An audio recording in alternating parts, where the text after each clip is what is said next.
Breakfast, lunch, বিকেলের snack আর রাতের dinner. পাহাড়ের সঙ্গে মেঘেদের বন্ধুত্ব আমরা সকলেই জানি, তবে আজ পাহাড়, মেঘ, জঙ্গল, নদী সবাইকে একসঙ্গে উপভোগ করা যাবে এরকম একটি ডেস্টিনেশনে তোমাদেরকে নিয়ে চললাম। এই মুহূর্তে দাঁড়িয়ে আছি হাওড়া স্টেশনের ঠিক ৮ নম্বর প্ল্যাটফর্মে। আমাদের ট্রেন দিয়ে দিয়েছে কামরূপ এক্সপ্রেস, আর আমরা যাচ্ছি কোথায় বলো তো? নর্থ বেঙ্গল। দুটো অফবিট ডেস্টিনেশন একসঙ্গে কভার করব। আর বাড়িতে ভালো লাগছিল না, ঝটপট বেরিয়ে পড়েছি। আর নামবো হচ্ছে ময়নাগুড়ি জংশন। সেখানে আমাদের ড্রাইভার দাঁড়িয়ে থাকবে, তার সঙ্গে শুরু হবে আমাদের নতুন দুটো অফবিট ডেস্টিনেশন নর্থ বেঙ্গলে। তাহলে চলো দেখতে থাকো, আশা করছি দারুণ মজা হবে। সন্ধে 6:22 কামরূপ এক্সপ্রেস ধরে আমরা রওনা দিলাম আমাদের গন্তব্যের দিকে। ট্রেন হাওড়া ছেড়ে রওনা দিল আমাদের গন্তব্য ময়নাগুড়ির উদ্দেশ্যে। ট্রেন কিন্তু তার নিজস্ব গতিতে আমাদেরকে একটু একটু করে পৌঁছে নিয়ে যাচ্ছে আমাদের সেই অচেনা অজানা এক অফবিট ডেস্টিনেশনের দিকে। বাক্স প্যাটলায় জামা কাপড় গুছিয়ে নিয়ে আর মনের মধ্যে প্রচুর আনন্দ নিয়ে বেরিয়ে পড়েছি।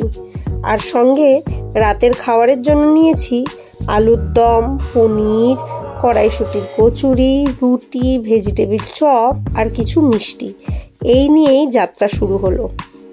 ট্রেনের ঝিকঝিক শব্দ আর দোলানিতে যখন ঘুম ভাঙবে তখন কিন্তু 6:30। আর মাথায় রাখতে হবে ময়নাগুড়িতে কিন্তু ট্রেনটি জাস্ট 2 মিনিটের জন্য দাঁড়াবে। আর সেই সময়ের মধ্যেই সমস্ত জিনিসপত্র নিয়ে নেমে পড়তে হবে আমাদের গন্তব্যের দিকে। এই মুহূর্তে ঘড়ির কাঁটায় বাজে ঠিক 6:30। একদম ট্রেন অন টাইম, আর আমরা পৌঁছে গেছি নিউ ময়নাগুড়ি জংশনে। পিছনে তোমরা বোর্ড দেখতে পাচ্ছ, নিউ ময়নাগুড়ি জংশন। ডেস্টিনেশনের অনেকটা কাছে, আর বাইরে দাঁড়িয়ে রয়েছে আমাদের ড্রাইভার। স্টেশনে পৌঁছানো মাত্রই আমাদের গাড়ি কিন্তু একেবারে হাজির। তাই এদিক ওদিক আর বেশি সময় নষ্ট না করে রওনা দিলাম। জঙ্গলের মাঝখান থেকে এই রাস্তাটা দিয়ে যাওয়ার মজাটা যে কতটা তা বলে বোঝানো যাবে না। আমাদের গন্তব্যে পৌঁছানোর শুরুটা এতটাই সুন্দর আর এতটাই নিরিবিলি যে বলে বোঝাতে পারবো না। গাড়ি আছে খুব সামান্য। জঙ্গলের মাঝ বরাবর যখন যাচ্ছি, পাখিদের শব্দ কিন্তু মন কেড়ে নিয়েছে। আর যেতে যেতে এই জলাশয়টা, যত দূর চোখ যাচ্ছে তত দূর গোলাপি রঙের শাপলা হয়ে রয়েছে। এত ভালো লাগছে, নামতে বাধ্য হলাম। নেবে খানিকক্ষণ সময় এখানে কাটিয়ে নিলাম। পথের ধারেই পরিচয় হলো এই সাপ্তাহিক হাট বাজারের সঙ্গে।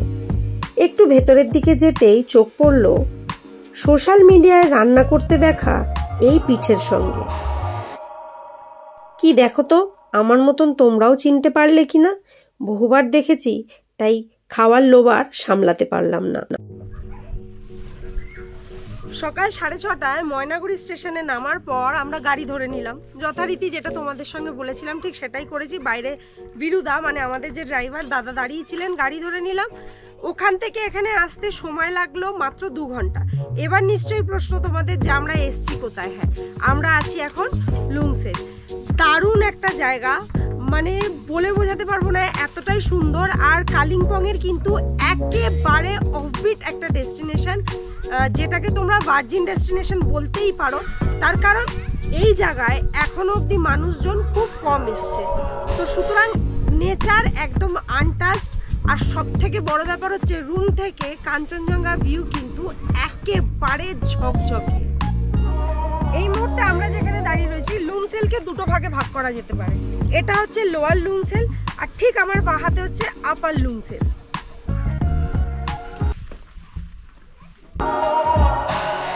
এবার পালা লুংসেল ফার্মস্টে রুমগুলোর সঙ্গে তোমাদের একটু পরিচয় করিয়ে দেওয়া। তার কারণ যারা থাকতে আসবে তাদের কাছে কিন্তু অবশ্যই এটা জেনে নেওয়া খুবই প্রয়োজন, ভেতরটা ঠিক কতটা সুন্দর, পরিষ্কার পরিচ্ছন্ন এবং কতটা যত্নের সঙ্গে সবকিছু তৈরি করে রাখা হয়েছে।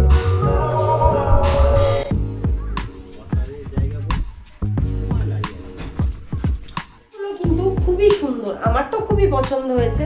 আর রুমের জানলা খুললে কিন্তু ওদিকে পাহাড়গুলো তোমরা একদম পরিষ্কার দেখতে পাবে।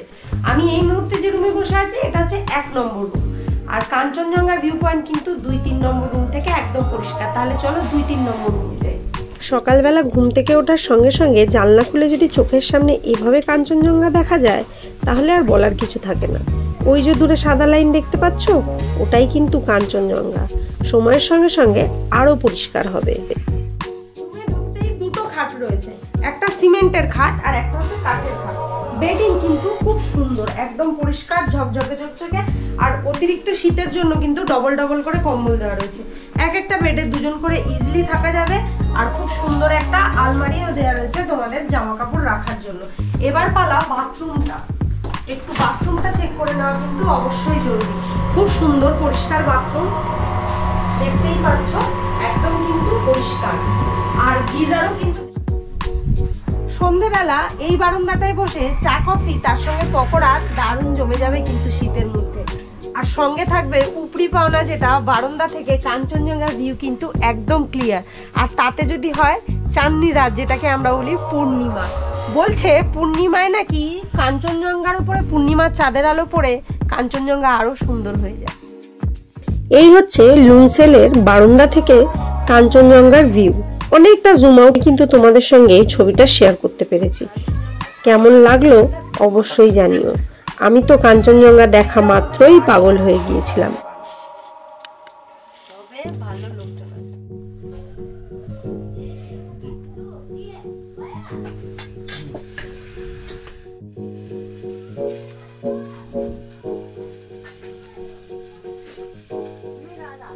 এখন আমরা আমাদের ব্রেকফাস্ট করছি, চাউমিন।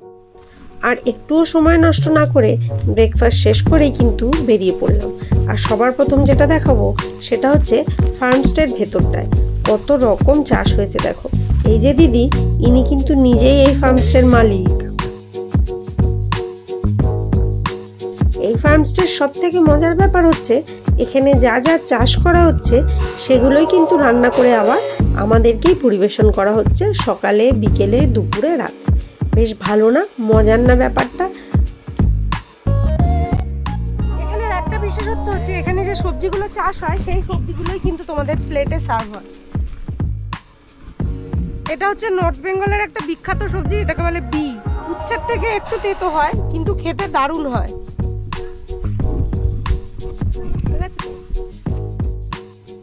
নর্থ বেঙ্গল যখন এসেছি ডাললে ফুটসানি তো দেখাতে হবে। জানো ডাললে ফুটসানি কি? এই হচ্ছে ডাললে ফুটসানি, নর্থ বেঙ্গলের সব থেকে ভয়ঙ্কর ঝাল লঙ্কা। এই লঙ্কাগুলো অনেক দিন প্রিজার্ভ করে রাখার জন্য ভিনিগারে চুবিয়ে রাখা হয়। একটা লঙ্কা দিয়ে খুব কম করে হলো 20 জনের তরকারি ইজিলি ঝাল হয়ে যাবে।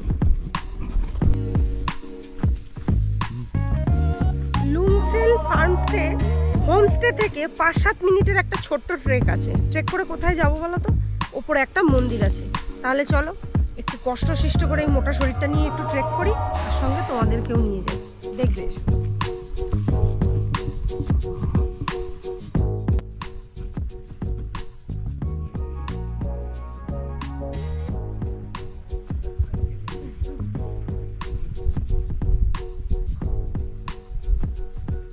বেশ কিছুটা ট্রেক করার পরে যে এত সুন্দর একটা পরিবেশে এসে উপস্থিত হব ভেবেই উঠতে পারিনি। দূরে দেখো ভ্যালিটা, কি ভালো লাগছে না? ঝুম চাষ, আমরা ভূগোলে কিন্তু অনেকেই পড়েছি এই ঝুম চাষ। আর এই হচ্ছে সেই পাহাড়ের ধাপ কেটে ঝুম চাষ। খুব ভালো লাগছে এই জায়গাটায়। আর একটা মন্দিরও আছে, শিব ঠাকুরের মন্দির। তবে শিবের দর্শন পাওয়ার আগেই কিন্তু নন্দী মহারাজ একদম গেটের সামনে বসে রয়েছেন।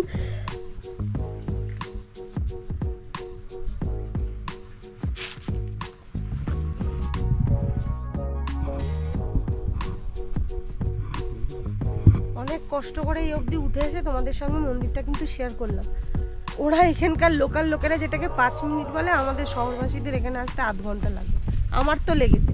আর এখান থেকে ভিউটা কিন্তু জাস্ট অসাধারণ।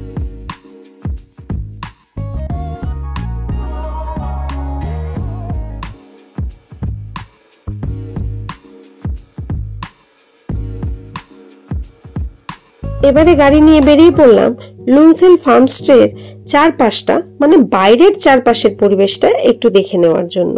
এমনটা তোমাদেরকে বলেছিলাম, এবারের ট্যুরে কিন্তু জঙ্গল, পাহাড়, নদী সবটাই একসঙ্গে পাওয়া যাবে। আর এই মুহূর্তে যে ব্রিজটা তোমরা দেখতে পাচ্ছ, ব্রিটিশ আমলের তৈরি এই ব্রিজটা। ঠিক এই ব্রিজের নিচে দিয়ে বয়ে চলেছে একটা সুন্দর ছোট্ট নদী। ফার্মস্টের দাদা বললেন আগে লোকাল লোকেরা ওই ব্রিজটা দিয়ে যাতায়াত করত, কিন্তু কোনো কারণবশত অনেক পুরনো ব্রিজ তাই নষ্ট হয়ে গেছে। এখন কিন্তু আর ওই ব্রিজে ওঠা যায় না, মানে ইভেন টুরিস্টরাও কিন্তু ওই ব্রিজে গিয়ে কোনো রকম ছবি টবি তুলতে পারবে না, ভেঙে পড়বে, বহু পুরনো তো সেই কারণে। আর ঠিক ব্রিজের নিচ দিয়ে নদীটা কিন্তু অসাধারণ লাগছে। একবার অবশ্যই ঘুরে যেও লুনসেল ফার্মস্টেতে, তাহলে কিন্তু এটা তোমরাও উপভোগ করতে পারবে।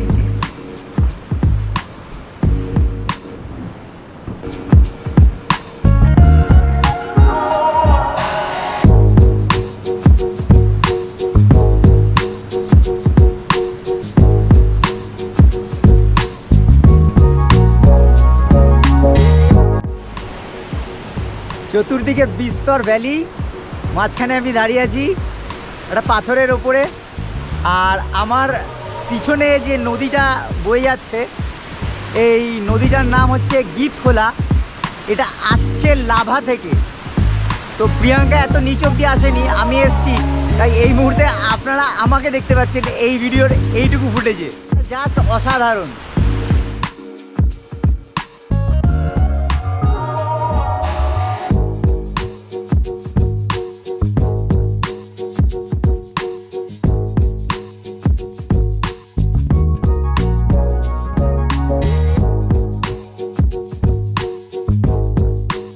এই শান্ত নিস্তব্ধ পরিবেশের মাঝখানে এই চার্চটা কিন্তু আমার জাস্ট দারুণ লেগেছে। আর চার্চের সামনে প্রচুর ছোট ছোট বাচ্চারা খেলা করছিল। কথা বলে জানতে পারলাম 25 ডিসেম্বরের জন্য ওদের কোনো রকম প্রোগ্রামের রিহার্সাল চলছিল। বেশ আমরাও ওখানে ওদের সঙ্গে গল্প করতে করতে অনেকটা সময় কাটিয়ে নিলাম। কতগুলো ফচকেও ছিল, খুব চ্যাংড়া ফচকেগুলো।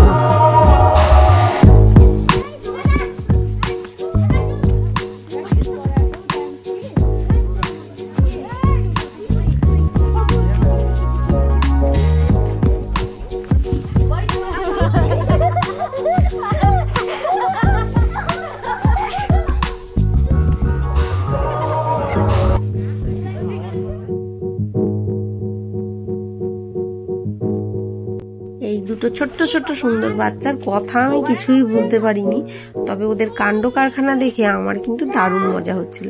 তাই অনেকটা সময় এখানেই দাঁড়িয়ে রইলাম।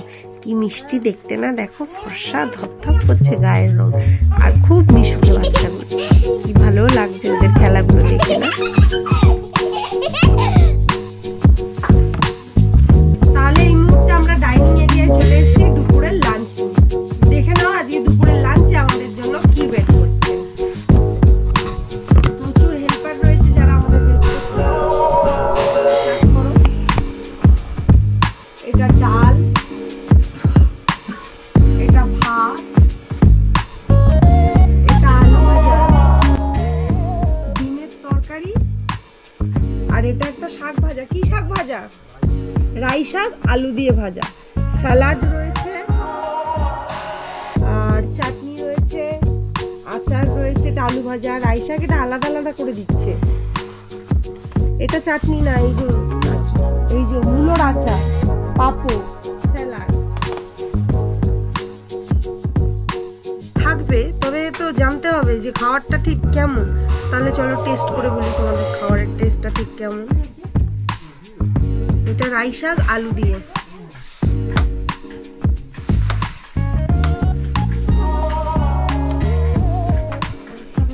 ভালো খেতে। আমি এই শাকটা আগে কোনোদিন খাইনি, আজকে প্রথম খেলাম। সুন্দর খেতে।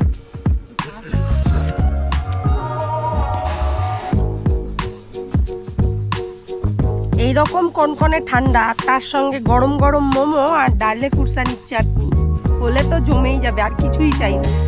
তবে হ্যাঁ, সকালের ব্রেকফাস্ট, দুপুরের খাবার, বিকেলের স্ন্যাক্স আর রাতের খাবার কিন্তু সব কিছু এই হোমস্টের প্যাকেজের মধ্যেই তোমরা পাচ্ছ। তবে বারবিকিউয়ের জন্য কিন্তু তোমাদের সবাইকেই এক্সট্রা পে করতে হবে। আর এখন আপাতত আমাদের গরম গরম মোমো হচ্ছে, এই মোমোটা খাবো আর এই আগুনটা নেব আর এই ঠান্ডাটাকে ফিল করবো।